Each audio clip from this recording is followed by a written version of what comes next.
This is Jeremy McKane, and you're watching The Break It Down Show. I'm recording this from Phil's house. Everybody knows Phil Green. He's around here somewhere doing something, but I'm here in the studio already recording and been on the road. Gosh, Jeremy, we drove across the nation. I came through Dallas and everything, and still not back home yet because I got a quarantine because of my exposure to the entire South. I mean, California, Arizona, New Mexico, Texas, Louisiana, Mississippi, Alabama, Georgia, South Carolina, and then back through all of that stuff, interacting with people and everything else. So I've got to take those solid 2 weeks and make sure that I'm healthy. But it's great to still be able, despite being quarantined, to be able to put together a show with you because I love our conversations. They're so interesting, and I find what you do fascinating, and I'm just desperate to help you in any way possible. Oh, likewise, man. I think what you're doing is really great, and it's always. I was just listening to a recent show that you did with Sandra, our mutual friend Sandra Ponce de Leon, and it's always really great content, and I love the things that you get into. So it's a real honor to be here. So thank you. Oh yeah, thanks. Yeah, just so everybody knows who you are. By the way, you've got your own episode. We've also done one with Fabien Cousteau also, but give everybody the quick blurb on what you do and why it's so important. Yeah, so I mean, I guess if I was to quickly define who I am, I always tell everybody I'm an artist. That's a bit ambiguous, obviously, but I'm an artist that focuses on ocean issues. I put an emphasis on, what the threats are, but on what we should still continue to fight for and how we can do that. And so I'm also the CEO and founder of the Ocean Currency Network, which is OCN.ai, as well as a convening on Necker Island called Ultramarine. I'm a co-founder along with my dear friend and partner Susie Mai.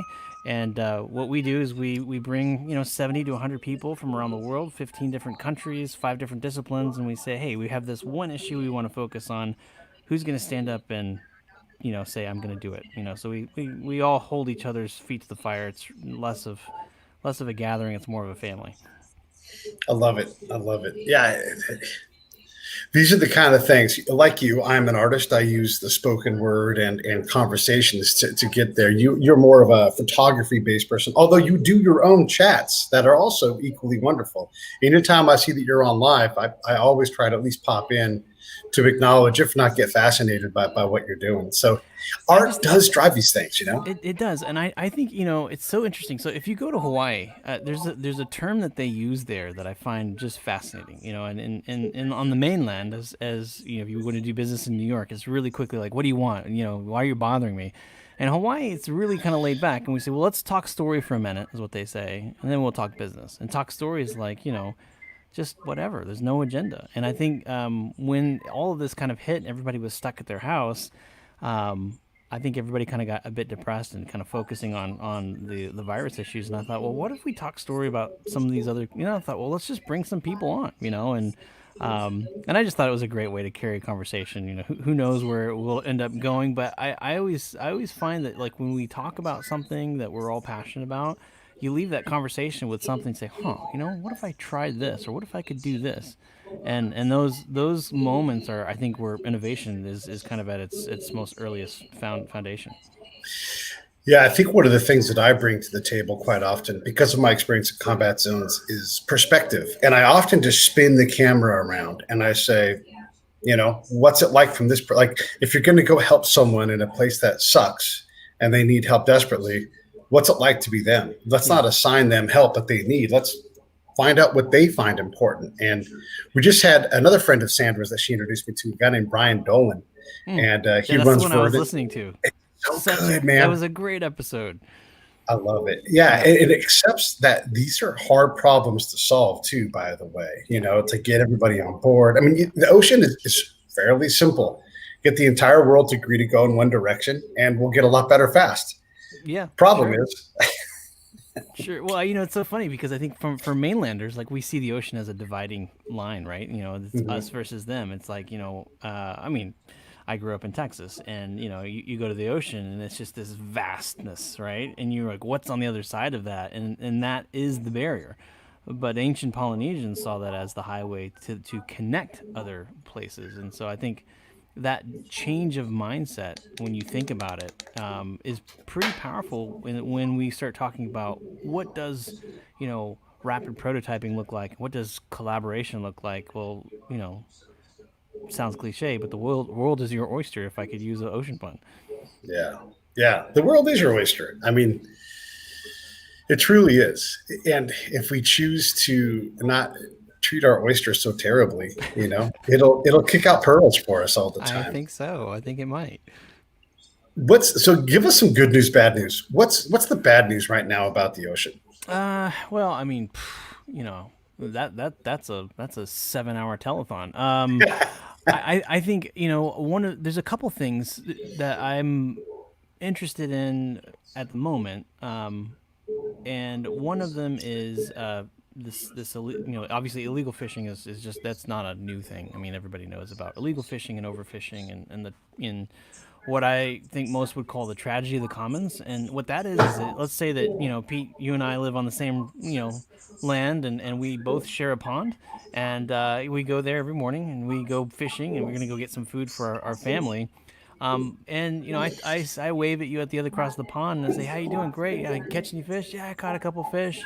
And you go away with two, I go away with two, and we feed our family. But pretty soon, you and we start to have more and more conversations because we're out there a much longer period of time, and we catch one fish each, maybe. Instead of 2 hours of fishing, we're 8 hours of fishing, and then that gets worse and worse. And then one day you don't catch anything, but I catch one fish, and so you come out there early, early in the morning before me, and you catch two fish, and I come out there and I catch no fish.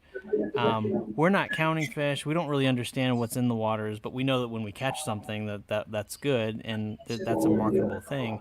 What I'm describing is that what's called is the tragedy of the commons, and so what we're seeing is, we've got a massive population. China's got a massive population that they need to feed, and business as usual has been, let's go to the ocean, get some fish. Problem is that they're having to go further and further and further and further because we're pulling out more fish than the fish have a chance to regenerate.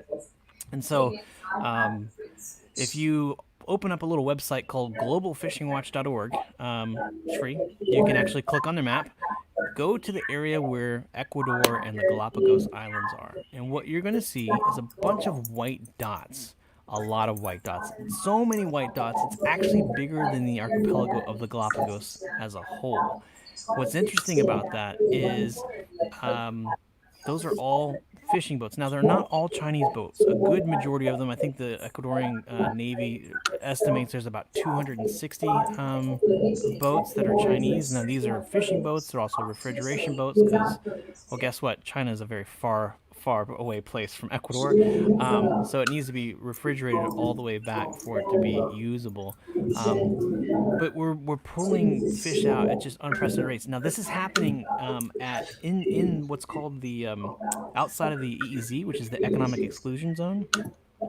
So you have 200 miles of national jurisdiction, and then what's outside of that is, well, really, it's no man's land. It basically falls under the United Nations Convention of the Law of the Seas, and there are treaties and stuff in place, but that's where a lot of these fishing operations happen, and it's not really poaching. It's not illegal because there is no law. The question is, should we?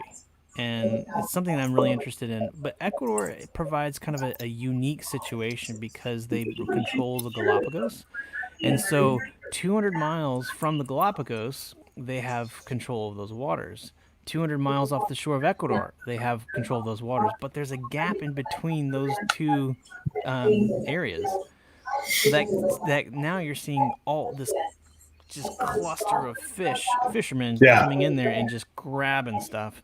And to be fair, there are Ecuadorian boats that are in those waters too. I just it's something that I don't necessarily have an answer to. I think as consumers we need to realize that our fish that we eat doesn't come from the grocery store, and the grocery store gets it from somewhere. Um, and you have to think about that. You have to think about what that cost is. So that's one thing that I think is super important that we should think about. The other thing is I've recently been enlightened, I guess you could say, about the effects of unexploded ordnances in our oceans.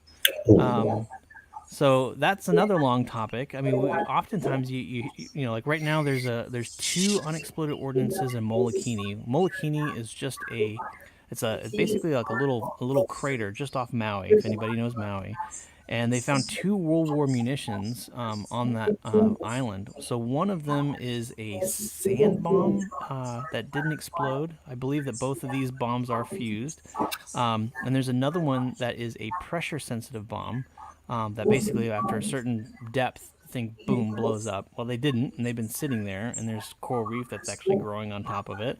Um, so the question was, well, should we come blow this thing up? Well, if you blow it up, you're going to just destroy the coral reef. That's not good. And so everyone was all up in arms on that. Surprisingly, what most people don't realize is the health impact of these munitions that are disposed in the ocean. Um, TNT is incredibly toxic for the human body, not from the standpoint of exploding, Right. that's very toxic, but also the actual chemicals inside TNT. Yeah. So, and I've Yeah. I've learned from this guy. His name's Terrence Long, and he runs underwatermunitions.org, which is an NGO. You had him on your chat the other day. I did. Okay. And look, I'm not an expert on this topic. I just like to ask a lot of dumb questions, and I find that in that process I learn a lot. But yeah, we chatted a lot. So the question is like, okay, well, how many munitions are there? Well, there's actually over estimated 1 billion tons of dumped munitions in our oceans at any given spot, right? All together. Terrence and his team has pulled out, hundreds, if not thousands, of dangerous munitions out of the Baltic Sea and beyond. Um, so the question is like, why does this stuff exist? And so those are two things that I've been looking at recently. And then I say maybe the third ongoing and extremely important topic is and we've talked about this before, is the topic of deep sea mining, which is where we build these really cool devices called lithium batteries, and we've got these rare earth minerals that we need to Yeah. build technology and solar panels. But well, we're running out of places. They call it rare earth minerals for a reason. Yeah. It just turns out that at the very deep part of the ocean, they have these minerals where you can just pick them up like little chocolate bonbons, and it's very appealing to a lot of nations. And so, but what is the trade-off? We don't know. Yeah. So those are three main areas that I think deserve our attention. Where are we getting it right? Where are things improving? That's a great question. And I love I love the way you asked that too, because I think that's also important. I think now is interesting because now more than any time in history, we have this awareness that we're capable of understanding. With the illegal fishing thing, I think there will be a time in the future that will cease to exist in the format that it does now, because we there are groups like Hawkeye 360, Horizon Technologies, and there's a whole slew of other ones. And what they do is they do RF geolocation from space. So even if you shut off your transponder at sea, it doesn't matter. We're gonna Yeah. find you. Right. And the way that it works is they send three satellites in low Earth orbit in formation. So if you can think of like a little, like a blue, like three blue angels basically flying in low Earth orbit. What they do is they sense whenever they pick up a signal, and Yeah. then they triangulate that so they can tell you exactly where that signal is. And so they can pick up like a 1 watt VHF. So that means if you shut down everything on your boat and you're just floating around, and then you pick up the VHF to call one of the other guys on the other side of the boat, gotcha. Yeah. So in order to, I guess they're gonna have to just get the tin cans and the rope like we used to have as kids. That's gonna Yeah. be the only way that they're gonna hide from us. Yeah. But there's a slew of other things that generate EMF that can be detected from space, and so I think that's a really innovative approach. The other things that I think that we're doing is I think that we're becoming more aware of the effect of creating more protected spaces in the ocean, and realizing the value in protecting these areas. This year, the collective body that represents Antarctica and the research that happens on Antarctica are voting in October. Something called Antarctica 2020. The idea is to protect essentially what amounts to 7 million square kilometers of ocean, which is more or less essentially 1% of the total ocean, into forming a new marine protected area. all of the countries except two have said yes, that they want to protect it, and those two holdouts are Russia and China. So it remains to be seen what's actually going to happen. Hopefully, Russia steps in and says, "Yeah, we're going to do it," because this is also the 200th anniversary of the exploration and discovery of Antarctica from Russia. So maybe this will be a really good opportunity for them to kind of say, "Hey, in honor of our 200th anniversary, we're going to protect something that we love and cherish so much." So I think those are some really good starts. Yeah. There's others, but I like those two things. We had recently, and it's funny how like all of these guests all kind of cross and touch paths, even if they don't know about each other. We had Bjorn Lomborg on the other day, and he used to be a darling of environmentalists, and he is an environmentalist. He just looks at the economic aspects of it as a political scientist.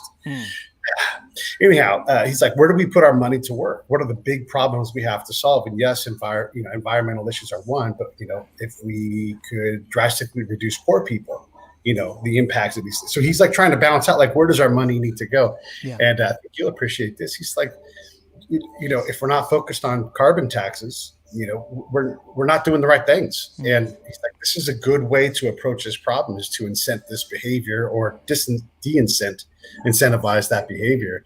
Yeah. And it's funny that someone who can go from like, wow, we really love what this guy's saying, to like, he's on every top 50 influencer list. And then it's like, never mind that guy, because I don't know, he downplays the overall impact and talks about where the work needs to happen. I guess folks just don't like that sort of thing. Right. But you and I both know, like, these, the way we can move value now and assign a value to carbon usage, it's incredible. And if it isn't here today, which it really is, like what you're doing and what other companies are doing with assigning value to the use of carbon, I think it's really going to change how we see value in business. Yeah, I mean, I think it's interesting. A couple years ago, I had an opportunity to meet. I'm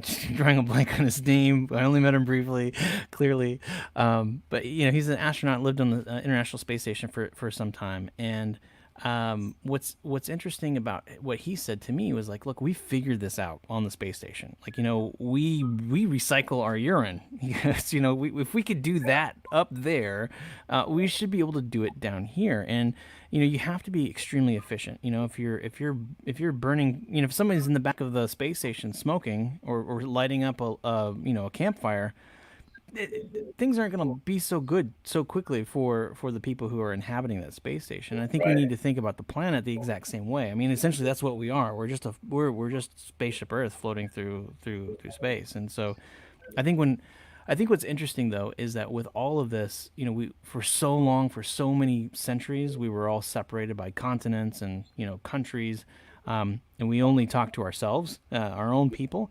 But I think now with social media, we're kind of entering this adolescent period of civilization where we understand that we have power. We don't really quite know how to use it. We have the ability to communicate anyone on the planet at any given moment. We don't really understand what the consequences or pros could possibly be to that yet. I don't think. I think we're learning. And I think what at some point, I hope we realize and say, oh, you know what? We kind of all want the same things. We should probably figure out how to work together. You mentioned poverty, and I think Dr. Jane Goodall put it the best. She says, we can't get people to think about conservation if we don't solve the issue of poverty. And let's be fair. Like, I love the ocean. I want to help fight and protect it. But if I found out that my kids were starving or they're hungry or they didn't have a place to live, I'm not going to be a conservationist. And I think that's pretty much the case with everybody. And I also think it's unfair for, Americans like ourselves who essentially, whether you're the poorest person in America, you're still the 1% of the entire planet. Just fair, may not be the most comfortable thing, but we are still the 1%. I think it's unfair to go to a third world country and say, hey, you should protect your waters and you should stop fishing and you should do all these things and then walk away. And it's like, what? You're going to go home to your nice highways and your telephone and your internet and you're telling us how to live? It's not fair, So I'm a big believer in when you say, hey, we need to protect this area, we need to stop fishing, you're removing an economic driver. You need to find a way to reintroduce a new economic driver to continue allowing people to survive, because without that, there's nothing that's going to happen. When Bjorn and I were talking, I brought up, you know, it's so crazy when you look at this, but I brought up a picture of Hispanola, which, for those who don't know, that's Haiti and Dominican Republic. And the Dominican Republic is in no way a wealthy nation. Mm. But if you look at the satellite image of this island, the Haiti side is a desert. This is in the tropics. And then on the other side, it's green, it's lush, it looks like a normal island. But that's sort of like what you're talking about. You can't have conservation if you don't have enough things because you're stuck on consumption. We need resources. I'm sure that you could talk to every Haitian and be like, yeah, we would love to have energy in another way to cook our food or whatever it is, but we don't. So we go out, we cut down trees, or the lost civilizations, like they didn't have enough, and so something happened and they wiped them out, or they left, or whatever it is. And so you're right, like conservation requires abundance, and if we can't better create or balance abundance, then you can't conserve reliably. Yeah, it's true. It's true. The other thing I wanted to ask about it, so I'll say the China problem, and I'm being completely unfair to China, because it's also the India problem, and it's also that entire portion of I guess you would call it the Far East, the Far Orient. Yeah. They are exploding in terms of the middle class, and there are less and less folks living in huts, and they want things. They want a Walmart. As much as we love Walmart and go buy cheap goods and everything else, they want these things too. They want electricity. Of course. As a guy that's been abroad, if you have electricity, which we all have here, we're in the one. All of us are in the 1%. Yeah. It's such a stabilizing factor, and you want food, and you want not just food. I want tuna. And whatever it is, right? Flounder. I want to eat flounder when I want to eat flounder. I've got a good job. I make six figures, or whatever China's version of that is. Their middle class is bigger than our entire population. Of course, yes. It's shocking. So yeah, they have to provision those folks, right. And where do they find the food? You can only do so much with what they have. They have to go to the ocean. They have to go to other countries and try to figure out how to feed these folks. Right. I mean, but we're also talking about doing things the way that we've done them, and with a different population value. And now that has shifted, our way of doing business hasn't shifted. And therein lies the problem. Like the old adage is, if it ain't broke, don't fix it, right? Well, it's broke. It needs to be fixed.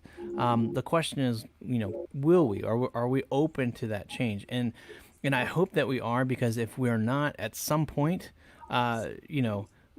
we call it natural selection, if you will, that will take hold pretty quickly, and we'll realize, in a relatively short amount of time, that we no longer can survive in this way. We're going to have to kind of reinvent ourselves in many ways. My daughter, I'm at my parents. We're at my parents' house. We kind of came down here to visit with them for a little bit. I'm trying to get the TV turned down while I'm talking. Hi, honey. Say hello, Dad. Hi, how are you? They were saving the world over here. Yeah, it's great. We've actually been thinking about all of this. It's like we've not gone anywhere, and neither is my family. So we kind of developed what we kind of call Ohana bubbles, which are these and if anybody who loves Lilo and Stitch, Ohana means family. The idea was, it's like we need to be really careful. And this whole conversation about schools opening up, I was telling my wife, I was like, what, if this has to happen, and we're going to be virtual again, I kind of want to start to at least plan with a place to go, and I can kind of be a little bit more hands-on with my kids, and then also maybe even expose them to some hopefully not a virus, but more culture and those kinds of things. So we're this is all new territory for us, but this is what's been great about this for me, is I've been able to have my kids with me this whole time, and it's a blast. So that you might get to see the younger ones. You might pop in a little bit. Who knows? All right, that's fine. That's fine. Yeah, the opportunity to reinvent how you create something. Like, for example, in our house, we have a very small, simple house, but there's two people going to college. There's two people running businesses. One of them is me, of course, and then also there's all four of us living in the house. Like, it quickly becomes like too much, and so I'm setting up a tent in the backyard. I'll have a tent in a couple of. And I'll have a backyard studio, and it'll just be a different place to go and, get out of everybody's hair, but still be able to be in our bubble. And Yeah, You in know, Texas, you don't want to have a tent out in the yeah. backyard. You I know. live in Orange County, so we can do that Yeah, here. no, You know, absolutely. I'm envious. Yeah, we just think about outside and we just sweat. yeah. I'm not saying it's not going to take some getting used to, but I've also lived a lot of my life in tents and Yeah, whatnot. yeah. When you bring folks to Necker Island, that sounds super exotic and Mm. sexy. Like the whole place got waylaid, and Richard Bronson snaps his fingers, and it's all back. And I know it's not that simple, but that's how it seems. Right. How do people that disconnected from suffering? Mm. Because that's just a fact, right? I mean, Yeah, yes, you can go visit suffering, but you can't know it because it's true. you know It's true. how do they identify successful things? Like I look at it from my point of view as a guy that's gone out and lived in and amongst that stuff. Mm. I can always come back and just bring that ground truth. And I Mm. use that example all the time of there was a district they were talking about, and they're like, "Hey, Pete, what's their favorite TV show out there?" It was a really hard question, kind of a gotcha question. And I was able to look at the guy and say, "Dennis, there's no electricity in that valley." Mm. Completely flips what the problem set was, and it was Mm. like, "Wow, what are we doing here?" So how do folks in places like Necker Island or any of these places where they're trying to solve these big, complicated problems, how do they keep track of the reality on the ground? I mean, it's a great question. I mean, I look at it like, if I saw a man walking in the street with no shoes and his feet are bleeding, I don't need to have my feet bleed to know that he might appreciate some shoes. And I think, there's no way. I mean, there's no way. I mean, I was raised in Texas. I'm an American. I don't know what it's like to live in poverty, to go to sleep hungry, and to wonder if I have food for the next day. I don't know what that's like. I can't sympathize with that. I do know that we all need these things, and if somebody is without, and I have the power to help, give or do something or put something together to make something happen, then it should be done. Simple as that. I think this is where kind of the power of um, of just collaboration really comes into play, right? It's every single one of us has some kind of superpower. I don't know what your superpower is, but you do, and Eating you. back fat. There you go. Yeah, so I'm sure there's a use for that somewhere, and I always look at it as with Necker, I thought it didn't have to be Necker. First of all, it could be anywhere on the planet. Um, I had always thought about doing something where I could say, well, what if I could bring this person that's really good at this person that's really good at this, and then just kind of like the Arthur and the round table kind of scenario, right? Yeah. Everyone brings something to the figurative table, and then let's talk about something that's super hard. Let's see how quickly we solve it. Um, and I watched how the Carbon War Room was created, the Elders was created, and I had zero connection to Sir Richard Branson or Virgin for that matter, and I just thought, hey, that's a great idea. You should bring people. And there used to be this little place that I would invite people to. It was my own version of Necker Island, and it was called Haggerston Island. And a guy by the name of Roy Turner owned it, and still owns it actually. And we would go up there, and I would invite a few people. Say, hey, let's just come up here, And it was just a way to connect people into nature. It was very primitive, but we'd often talk about really big things.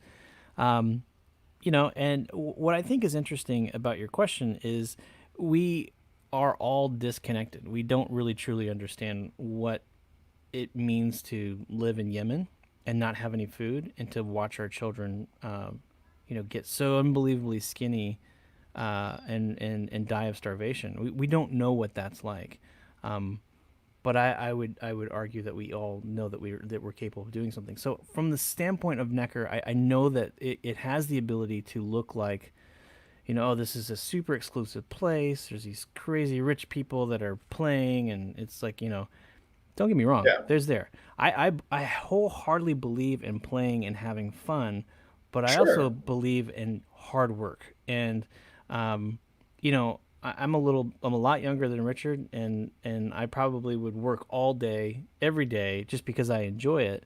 But Richard will stop and say, no, we're not going to work all day. We're going to work hard in the morning, and in the afternoon we're going to play. Yeah. And I've learned that there's some things there. But yeah, I would agree and say that, yeah, that nobody really truly understands that pain. but Mm. everyone that shows up to our event at Ultramarine on Necker Island, they all have the power to help make an impact, and I think that's really where the difference is. So, and like I said, the youngest one would pop in. Hello, Yeah, Sydney. Okay, all right. Can you? I'm just gonna have a chat real quick. Okay. Okay. that's great. I love it. This is one of the best things about podcasts is, we're in a pandemic. I'm in a quarantine, and your kids come in. And it doesn't matter. Yeah. It's because it's just this is life. Again, work, play. It's Yeah. all balanced around us. Yeah. Sure. Yeah. It's the, and I don't mean to be critical of that, but I do know it No, is a I don't problem. actually see it as a critical Yeah. question at all. I think it's a very valid question. And the thing is like the ivory tower. We Mm. need it. We need folks to think about theory and strategy and big scale provisions, but we also have to take that link ding, ding, ding, ding, ding, all the way Sure. down to the ground, so that this is why we struggled in Iraq and Afghanistan. Is that we would say we're going to support the government and make them legitimate. Well, here I am on the ground saying I can't find any legitimacy around here. Well, Mm. you're wrong. Like, well, I'm the guy asking the questions. Let Right. me tell you something. And so you can't advance a strategic goal if you can't find ground truth validation of what you're doing. Right. And it's deliberate work, but hard work is always going to be deliberate like that. Like it just doesn't tolerate, you know, a whimsical attitude or lofty pie. Like, yes, you can have pie in the sky, but you still have to get eggs and Sure. flour and apples and all that stuff to Yeah. put the pie in the sky. Yeah, and I mean, I think we have people that come that they're artists, they're scientists, they're Mhm. they're the people that have got boots on the ground that are doing stuff, and usually in these scenarios, you go to like a UN high level meeting, and it's all the politicians that are so high up that they are disconnected in many ways.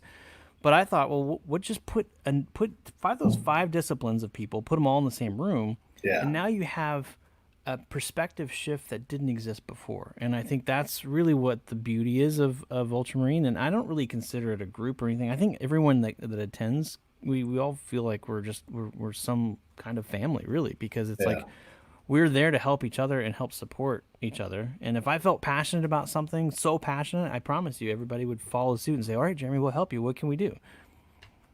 How do you guys sort out what you want to work on? I mean, like, here in California, we've banned plastic straws, which is forever maddening to me because there's so much plastic in our lives in general. Yeah. But I've also been to Djibouti. Mm. And if you want to go get plastic that's falling into the ocean, I'd say let's just send 100 people, 1,000 people there, because culturally, no one there who lives there, and this is not a knock on Ethiopia, Djibouti, that part of the world, but they look down on people that pick up trash. They do not, for the most part, in the, Many cultures. yeah, in the Arab Peninsula area, you're not going to find, waste management. And whether the waste management's good or not, it's irrelevant because the trash. Here's a great example. So I'm in Egypt on an army post. We're doing an exercise, and it's international. And within like the same like sitting period, like 2 minutes, I watched a service member go to throw their trash into the garbage can. They walked out of their way off of the sidewalk, and then they went to put the trash in, and the wind puffed the piece of paper out of their hand, and it missed. I mean, it was like over the garbage can, right? And so she went, "Oh no!" And then she ran over, and it must have been 10 yards that she went out of her way in excess off the sidewalk, grabbed the piece of paper up, and put it into the trash. As she was completing this process, two Egyptian dudes walked by. They have paper right over their shoulder, right? And so when we look at a problem like plastic, like, okay, you don't have to change their culture, but you can say, how about we get rid of all this trash for you? And I don't know what we do with it, but that's the kind of problem where you want to get plastic out of the ocean, go where it's not, for the most part, bagged up and accounted for like it is for the most part here in the United States. Yeah.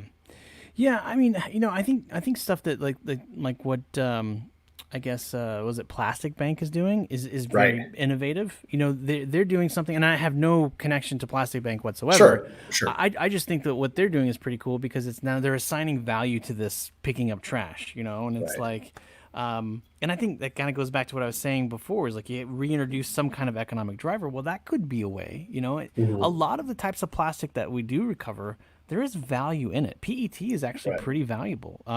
There are other types of plastic which we don't know what to do with once it's happened. I mean, a good example of something that can't really be recycled and that we use a lot of are those disposable coffee cups.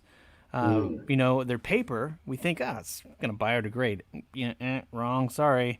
It's actually plastic lined paper cups, and there's zero use for them on the secondary market. So, Yeah.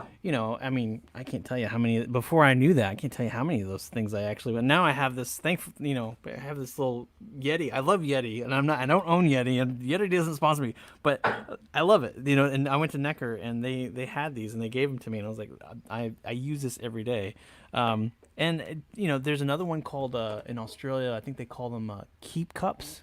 Uh-huh. And you can actually you can go to the coffee shops there, and you can actually buy them, and then you get basically a discount for using this stuff. I think when we start looking at those kinds of things, you're like, okay, cool, that's how we solve the problem. But then now we've got a mess we got to clean up. But Yeah. nobody wants to go clean up a mess. I mean, when you were a kid, did you want to clean up your room? I don't want to clean my room up now. Yeah, well, I mean, the only way that we're going to do that is if we have an incentive, and I think Plastic Bank, seems to have a solution. And again, I don't know what their success rate is. I don't know a Right. whole lot about the organization, but from a very conceptual idea, from a basic embryonic level, I think it's an interesting way to kind of test the waters, so to speak, to see if it would yield any big results. And I think in some places it actually has. When it's from a revenue standpoint. The other thing is, we talked to Fabien Cousteau, we talked Hmm. about, the lack of exploration in the ocean, Yeah. and it's as challenging and probably in some ways more challenging to explore the ocean just because it's just not an easy place to get to, but there's so much value, like the archaeological aspect, the mining aspect. Let's understand this space better. And, when we look at the desert, we go, there's nothing out there. It's just dead. And it turns out wonderful biodiversity in deserts. And so the same thing in these ocean deserts, we're like, there's nothing down there. But I bet when we got down there, we'd be like, oh my gosh, it's teeming with life. We just had to get there to that environment and see it. Well, the hydrothermal vents in the ocean, which essentially where Right. all life began, there was a period of time because it was so hot down there. They're like, nothing could possibly survive down here. Well, Yeah. just so turns out that's how ignorant we were when we were looking at this stuff. It turns out that hydrothermal vents are some of the most biodiverse areas on the planet, not just in the ocean, on the planet. Yeah. And these little organisms and little crabs and whatnot, they figured out how to just survive in these crazy hot temperatures. But it's super mineral rich. The question on deep sea mining, for those of you that don't know this whole kind of fiasco, I already mentioned the rare earth minerals. What they're actually going for is something called manganese nodules. Now, what's so Ooh. cool about these manganese nodules? They take millions of years to be created. First of all, so they're very old. But inside there, typically when you get, lithium and copper and silver and all these other kinds of metals, you really got to move a lot of earth to be able to get this stuff. What's so nice, put that in air quotes, about this within a deep sea mining is that all of those minerals are located right in this nodule. So you basically have these, little, they're like little bonbons, like little bonbons Yeah. of metal that are just sitting on, and so from a very ignorant standpoint, we can think as humans, well, we'll just take one of those, no big deal. We'll just take another one. But if you look really closely at these manganese nodules, they have little kind of tiny little kind of coral reef systems where little microorganisms kind of live. And other little animals come and, feed off of those guys and so on and so forth. And there's this whole chain, just like there is everywhere on this planet. And, Yeah. um, it's because these systems have existed for millions of years. That's the least likely to change to any kind of I'm sorry, it's least likely to adapt to change when we Yeah. when we go in there, and we just don't know what we don't know. I mean, take for instance, you mentioned Fabien Cousteau. He's got his project Proteus, which is an underwater, sea lab, which is so cool. I hope I get to go one day. But he was telling me about that. Yeah, one of the things that we've learned is the venom from a cone snail. The venom of a cone snail is 1,000 times more powerful than morphine. It doesn't have any side effects, and it's like, well, that's cool. And so Yeah. pharmaceutical companies are looking at how do we replicate what's happening inside that venom of a cone snail. Right. Well, what if we find the cure to cancer or the cure to COVID-19 at the seafloor? But if we mine it, we will destroy something before we've even discovered it. So herein lies the issue. Um, I actually challenged, and with all due respect, it wasn't like, oh, I'm gonna go out after this guy. I just had an honest to goodness question. I was at COP25 in Madrid, which is the Conference of Parties. It's the climate change conference that happens every year through the United Nations, and Prime Minister Henry Puna from the Cook Islands was talking about all the different programs that they're working on, but he started to mention what he called his riches within inside his economic exclusion zone of manganese nodules. And he talked about how we could use this to start a revolution, and would it be good for the country? And it would. It would really help them with their exports. It'll help them with their GDP. But the question is that the best thing that should be done? And so Right. I had asked him, I said, well, yeah, I'm from Texas. And in a little place called in 1901 called Spindletop, we found this black stuff, and we thought, well, gosh, we could use this to fuel our cars. We didn't even have cars, our homes, then ultimately our cars, and now we made this thing called plastic. There's all kinds of things that came out of. If you think about Spindletop and really what we discovered down there in Beaumont, pretty amazing stuff, right? Pretty amazing. Yeah. And so when you look at it from a 1901 perspective, it's revolutionary. It's amazing. No one in 1901 thought, oh, you know what? This is going to cause climate change. This is going to change the weather patterns. This is going to do. No one ever thought about that stuff. Right. Well, we now know because we're wiser, we're older. It's kind of what I was saying about the whole concept with social media and being an adolescent and being an adult. Well, when it comes to oil and gas, well, we're adults. We know how this stuff works, and we know what's happening. Some of us choose not to look at the obvious, but that's a whole nother conversation and a whole nother podcast. My question to Prime Minister Puna was, here we are at a conference about what do we do about climate change. And here you are talking about removing something possibly very crucial to the ocean environment. Will my grandchildren and my grandchildren go to a climate conference because that was something that they're still trying to fix? And then also an ocean conference because leaders like you pulled out what you call your natural riches out of the oceans. What are the unintended consequences of your actions? And he was Yeah. like, we know, we don't know, we don't know what we don't know. We're going to just take a little bit. But, it's kind of like, all right, Pete, man, you look like a big strapping guy. I'm just going to take both your kidneys. Whoa, I I'm need not gonna, those. I'm not gonna take all of them. I'm not gonna take all your organs. I'm just gonna take your kidneys. Yeah. I don't think you're gonna be appreciate that too much. And that's kind of how I feel about deep sea mining and manganese nodules. I feel like, the best course of action for us right now is to say, hey, you know what? Why don't we have some exploratory missions? Let's go really understand the deep sea, understand the effects coming up to the where we are, and then decide, let's just take a 10-year moratorium and figure out all of this stuff, and then really come back with hard science and say, here are the pros, here are the cons. And I think that's the kind of action that we should take with that stuff. Yeah, and what if we found a different? Okay, so those things are valuable. We'd Mm-hmm. like to have them be there.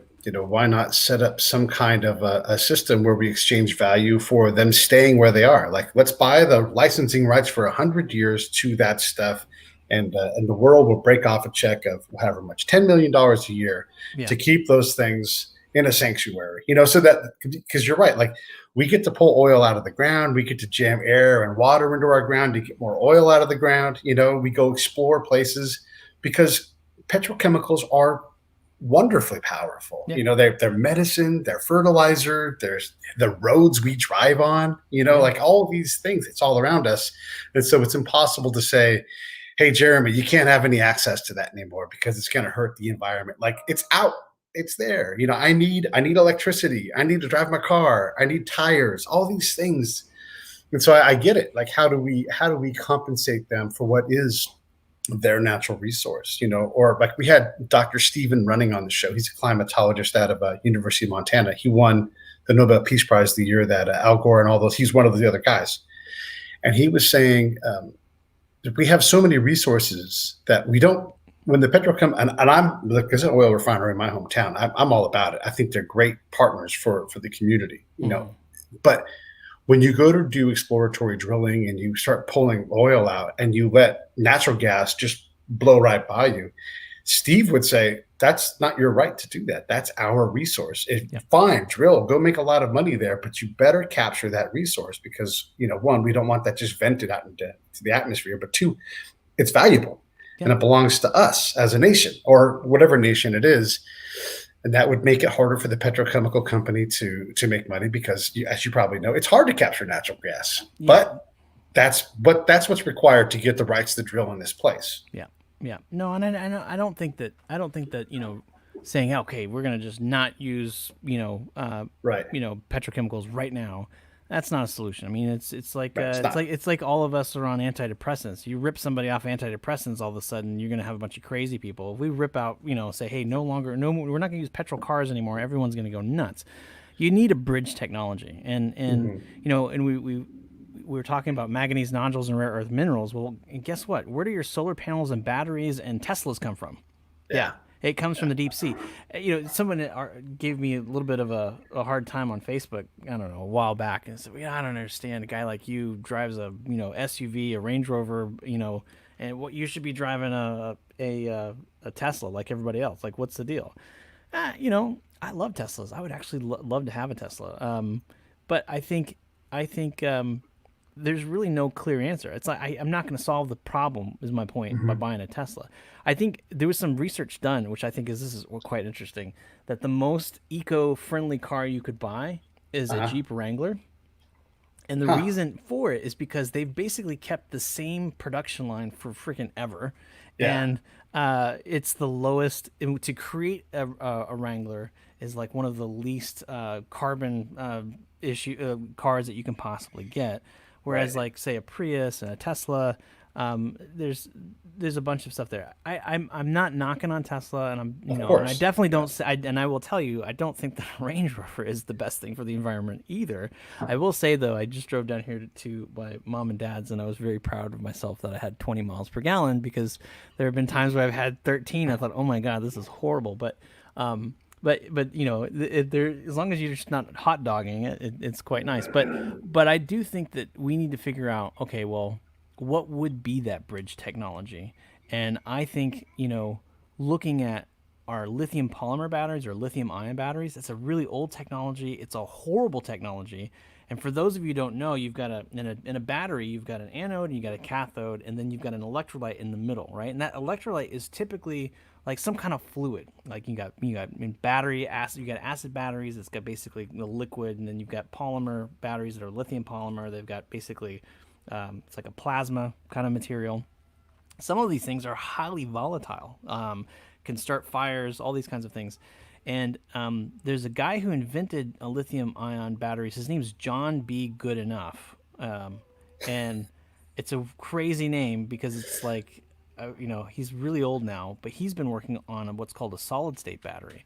And Yeah. a solid state battery is basically where you have something like a conductive porcelain that takes the place of that liquid electrolyte, and Yeah. it doesn't blow up. It doesn't cause a fire. It charges much faster. You don't get that memory bubble scenario where you have to no longer can use these things, so you just dispose of them. I Right. think when we look at those kinds of solid state future technologies and we're using materials that don't require precious metals, now we're talking about a way forward to be able Yeah. to do something. But then again, you still have to create the market demand to get electric cars to begin with. So Yeah. it's a vicious cycle, and Yeah. there's no silver bullet. And as humans, we always want that silver bullet. We want someone else to take care of it for it. But that's just not how it works. But yeah, Yeah. there's some really interesting technologies on the horizon when it comes to green energy that I think that are truly green, and it's not just greenwashed.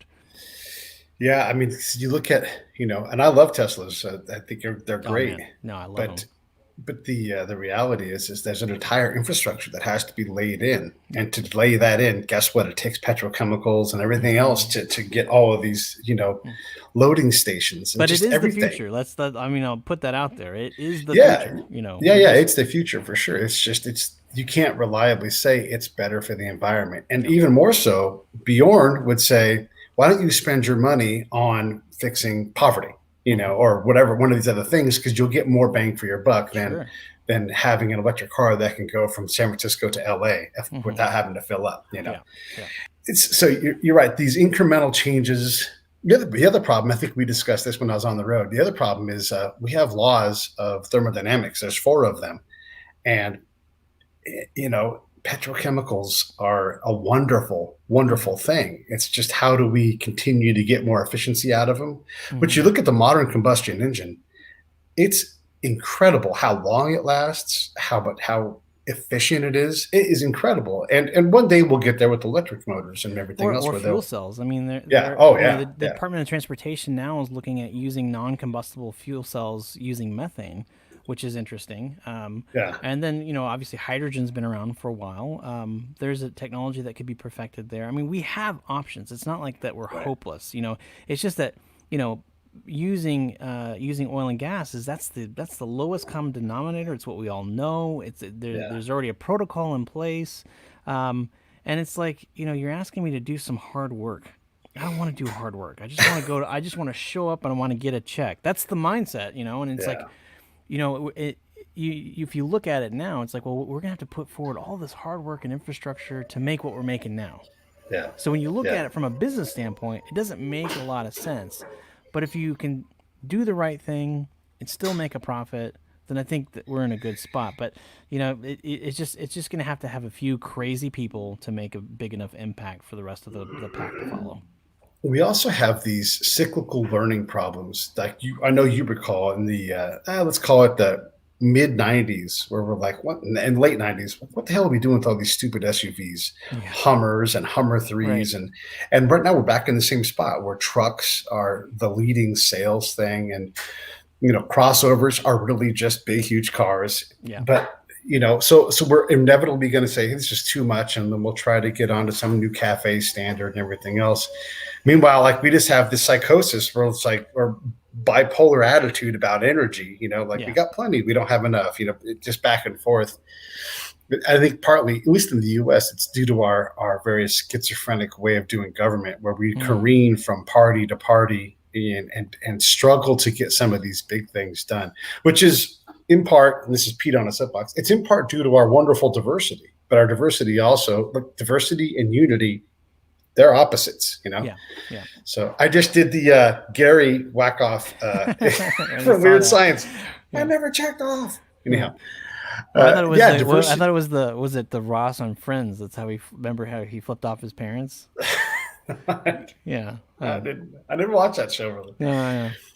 But the ocean is an area where I think we can get a lot of agreement. But how hard is it to get China, the U.S., Russia to all agree and go in a direction? And then what if we have to alter that direction 10 degrees because it turns out we now know more and we need a little bit more and we got to clean our room some more? Yeah, I mean, this is an age-old problem, right? I mean, it's like, I don't think that anyone really knows the answer to that question. And I think it really comes back down to,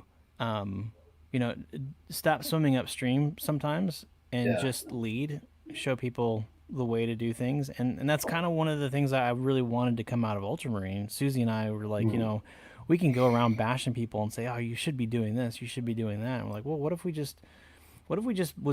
did something and we did, we showed by example how things could be done. And I think that's a much better way to do it because, at the end of the day, like, nobody wants an individual that's going to sit there and complain all day and not provide any possible solutions. I've always been of the mindset it's like, let's just try something. I'm probably going to fail and it's going to be miserable. But in the end, I'll still have done more than the average guy that's sitting there just running his mouth being armchair, politician. Yeah, I'd rather fail doing and make some mistakes so I can get rid of those mistakes, because those are mistakes that are on the trail. You have to, whoever is out front is going to have to make those mistakes. Yeah. And then we have to believe that person when they point the mistakes out, and we never do. So the next person in line is going to make the same mistakes, but we have to make them to get where we can get more elegant with our solutions. It's like the balance between aerodynamic cars that are hyper efficient and just glide right through the air, and safety and style Hmm. and usefulness. Like these things, and you're an artist, you have to blend these things together into something that's actually palatable. You can make the world's ugliest car that's the most efficient. No one's going to buy it. Hmm. you know True. and it's funny about that, because we have the technology to make cars that just really do just lightly breeze through the air. I mean, you think about how square a Jeep is and how they always get terrible mileage, Yeah. but we don't like how it looks, and we don't like the safety of something like that. And think about how heavy cars are now compared to what they used to be. Cars used to be made out of all steel, and our cars now weigh comparable, to them, because there's so much metal on the inside, like wires and technology and stuff. Sure. Sure. And airbags are heavy. Yes. Yeah. No, it is amazing. I think like my car's like 6,000 pounds. It's crazy. Yeah. Yeah, it's crazy, right? But Yeah. it's wonderful. It's Yeah. comfortable. And the other thing too is someone who's still driving that 75 B210, Mm-hmm. you know, there's something to be said for not just consuming something and throwing it away. Like every 10 years, you swap out the engine or the clutch or whatever it is, and you're not just filling a junkyard full of parts. Now, granted, a lot of automobile things get recycled, but that all takes energy, Yeah. you know? Yeah. So, No, it does, and I think you just have to be mindful of these things. But again, it's like like okay, moving forward, like where do we go, and how do we do things? I mean, I even we're talking about Land Rover. I mean, they're even working on electric only vehicles, and it's like okay, well that's we at least have to have that conversation. We have to figure that moving forward, and it's going to be interesting. It's going to be interesting to see how all of these kind of come together. I'm really, really looking forward, because the battery technology is the thing that's going to change things. Because when you have lighter batteries, the other group that we work with is a standard graphene, and graphene is an amazing technology. You could make these batteries that are crazy light. They can produce an enormous amount of wattage, and with that invention alone, we'll very quickly see electric flight, and yeah. that I think changes everything. Well, Way listen, more I know you've reliable got too.